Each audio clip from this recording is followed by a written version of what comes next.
Tanong na jugod rin sa sulod sa balay.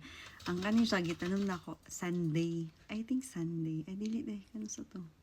Basta, kuan pa ni siya. Sunday, Monday, Tuesday, Wednesday. Kuan pa. Murag Saturday. Basta, gitanong ko ni siya.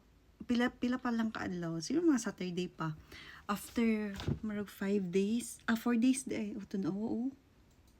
Dugko na kaya kung sibuyas dahon. Di na siya palit og sibuyas dahon sa Aldi. Paspas day kini siya mudaghan. Mananam day ko ani. Unya akong gitaparan. Nung mo tanong pod kog luya. Bisitahan ako tong luya sa likod.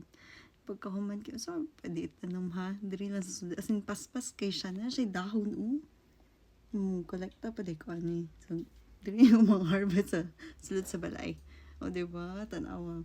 Ambot lang, basta paspas kay siya. Siguro pud kay ang yuta gani. Perti ka kuan. Perti ka tambok. Basta tambok jud kay yuta. Basta days pa lang siya. Mga pila pa lang. Paspas day kay siya mutubo. Di na akong pwede sa Aldi. Na ko'y kuan. Na ako si best dahon diri